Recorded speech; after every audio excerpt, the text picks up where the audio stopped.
চট্টগ্রামের Laldia container terminal এবং ঢাকার পানগাঁও অভ্যন্তরীণ কন্টেইনার টার্মিনাল পরিচালনায় বিদেশি প্রতিষ্ঠানের সঙ্গে চুক্তি নিয়ে চলছে আলোচনা সমালোচনা। সচিবালয় সংবাদ সম্মেলনে এ সংক্রান্ত প্রশ্নের জবাবে বন্দরগুলোর বর্তমান পরিস্থিতি তুলে ধরেন নৌপরিবহন উপদেষ্টা এম সাখাওয়াত হোসেন। জানান, চট্টগ্রাম বন্দরে প্রতিদিন 2 থেকে 2.5 কোটি টাকার চাঁদাবাজি হয়, আর পানগাঁও বন্দরে বছরে লোকসান হয় 22 কোটি টাকা। 22 কোটি টাকা প্রতি বছর সরকার লস দিচ্ছে। 136 কোটি বোধহয়, আমার ঠিক এই মুহূর্তে মনে নেই, 136 কোটি 32 কোটি টাকা দিয়ে তৈরি করা হয়েছে।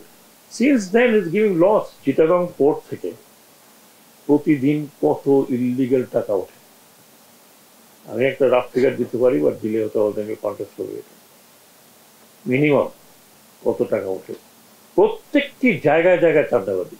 ভারত, ভিয়েতনাম, মিয়ানমারের উদাহরণ টেনে বলেন, অনেক দেশ আছে যাদের $1 ট্রিলিয়ন বিনিয়োগ আছে বন্দর ঘিরে। দেশে বিনিয়োগ, কর্মসংস্থান না হলে এবং বাইরে থেকে প্রযুক্তি না এলে সার্বিক উন্নয়ন হবে না। দুনিয়াতে যাদের $1 ট্রিলিয়ন ইনভেস্টমেন্ট হয়েছে এই পর্যন্ত, পোর্টে সবচেয়ে বেশি ইনভেস্টমেন্ট। যথাসময় নির্বাচন হবে জানিয়ে উপদেষ্টা বলেন, নির্বাচিত সরকারের মাধ্যমে দেশে গণতান্ত্রিক প্রক্রিয়া চালু থাকা উচিত। 8 আগস্টে আমরা আসি, তখন তো আমাদের কেউ ম্যান্ডেট দেয়নি যে ভাই আপনাকে এই 1 বছরের মাথায়, 1.5 বছরের মাথায়, 2 বছরের মাথায় ইলেকশন দিতে হবে, তখন তো কিছুই নেই।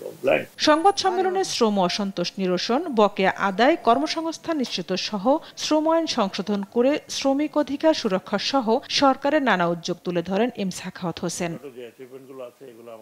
ঝর্ণা রায়, দেশ টিভি, ঢাকা।